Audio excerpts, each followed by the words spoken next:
বিসমিল্লাহির রহমানির রহিম। দর্শক বন্ধুরা, আসসালামু আলাইকুম।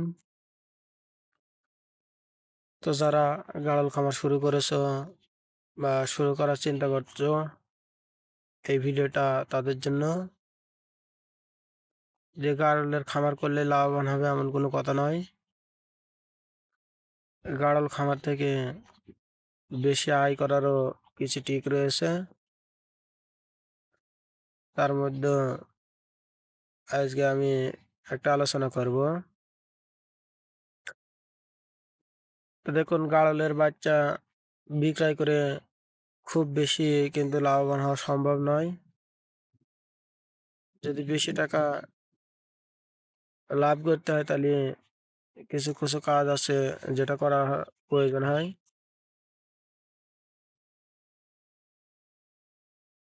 আমরা যখন গাড়লের খামার করব, তার পাশাপাশি কিন্তু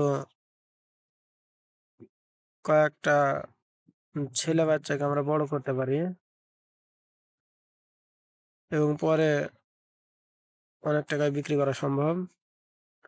স্ক্রিনে একটি খাসি দেখা যাচ্ছে গাড়লের। তো এই বাচ্চাগুলো যখন আমরা ছোটবেলায় বিক্রি করার চেষ্টা করি তখন 6 থেকে 7 হাজার টাকা হয়ে থাকে। যেগুলার লেজ তুলনামূলক ছোট, দেশি বা ক্রস এমনগুলো আমরা খাসি করে থাকি। তো যখন ওই বাচ্চাগুলো বিক্রি করতে যায় তখন দাম থাকে 6 থেকে 7 হাজারের ভিতরে। কিন্তু এগুলোই যদি আমরা বড় করার পরে খাসিকরণ করা হয় এবং এইগুলো যখন বড় করা হয় তখন কিন্তু অনেক টাকায় বিক্রি করা সম্ভব হয়। তো যে যে অঞ্চলে খামার করেছেন সেই অঞ্চলে এর চাহিদা কেমন আগে বুঝতে হবে। যেমন আমাদের এলাকায় খাসি কাড়লের চাহিদা অনেক রয়েছে,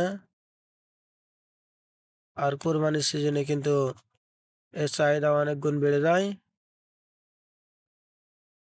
কোরবানির সিজনে কিন্তু এই খাসির কিন্তু দামও বৃদ্ধি পায়, যেহেতু সবাই এটা করে না। সবাই চায় গাড়লে বাচ্চা বিক্রি করার মাধ্যমে টাকা ইনকাম করতে। আমরা সাধারণত গাড়লের বাচ্চাগুলো বিক্রি করে থাকি 6 থেকে 7 হাজারের ভিতরে।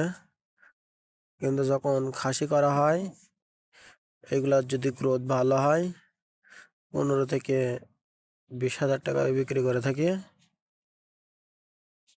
তো একটি বাচ্চার দাম যেখানে 6 থেকে 7 হাজার টাকা, সেখানে দেখা যায় একটা খাসির মাধ্যমেই 3টা বাচ্চা সমান টাকা আয় করা সম্ভব।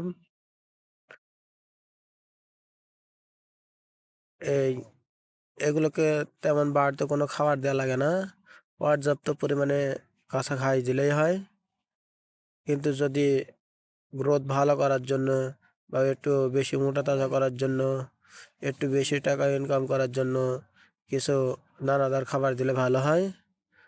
যদি পর্যাপ্ত পরিমাণে ঘাস পায় তো দানাদার খাবারের তেমন কোনো প্রয়োজন হয় না, কিন্তু একটু দানাদার খাবার দিলে সেই গাড়লের খাসিগুলোর গ্রোথ ভালো হয়। আর মোটা তাজা যত বেশি হবে দাম তো একটু বেশি হবেই। তো যারা গাড়ল পালন করছেন তাদের চাহিদা অনুযায়ী কয়েকটা খাসি পালন করে দেখতে পারেন।